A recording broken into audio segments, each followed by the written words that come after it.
From a young age, I had been waiting with great anticipation for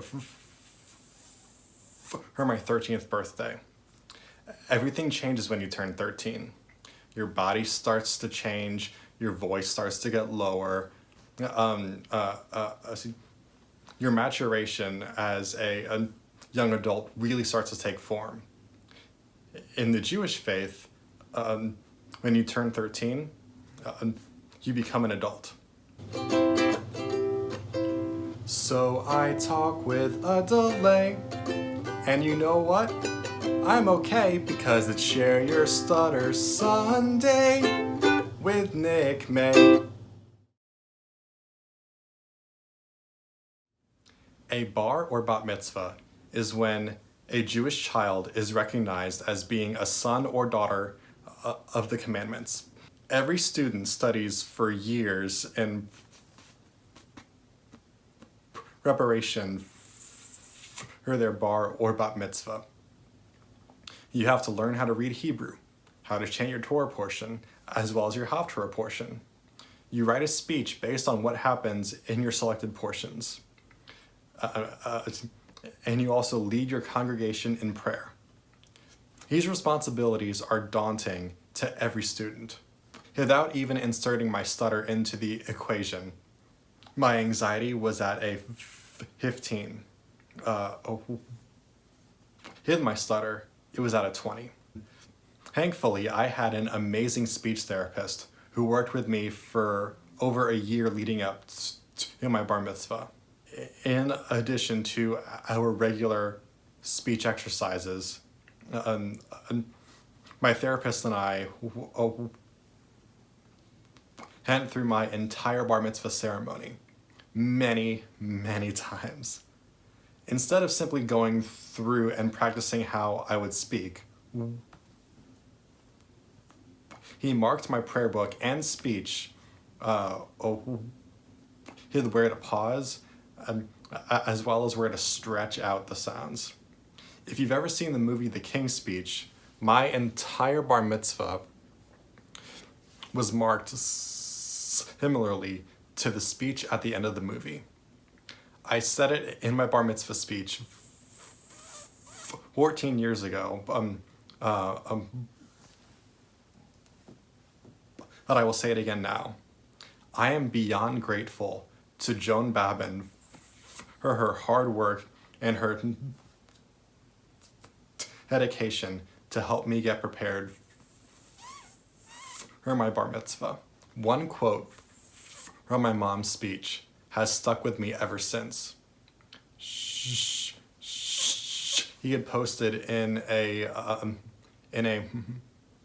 message board her parents who stuttered because she was as nervous, if not more nervous than I was. And he was looking for advice from other Jewish people who stutter, who've gone through the same process. He received a response from a woman who received these words from her cantor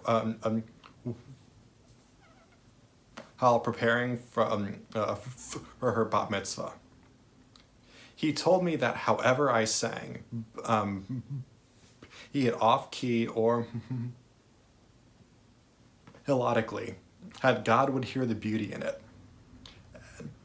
And then he also told me that however I spoke, he it totally smoothly or stuttered, that God would hear my words and know exactly what I am saying and be very pleased with my commitment and my sincerity. This wise teaching is one that I share with students of my own, and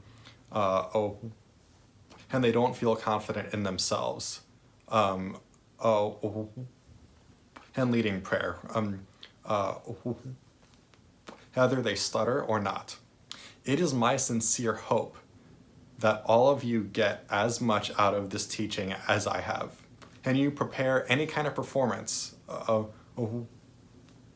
whether it's leading worship, a concert, a lesson, etc., it is easy to try to be perfect. But learning and accepting that things happen outside of our control has the ability to strengthen and to deepen our own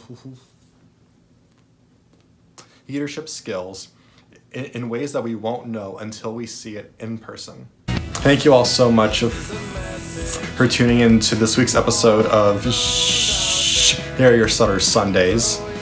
I hope I was able to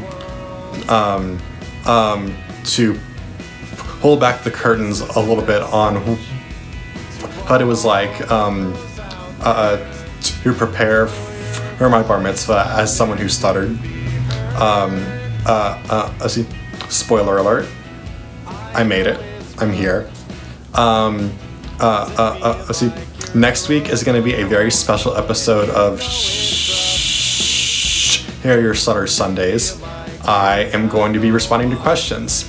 I've gotten some questions already. However, if you have a question that you want to be answered, feel free to leave a comment on this video, to send me a direct message, or to send me an email at nickmay@nickmay-music.com. Until next week, have a great week. Out there to the world.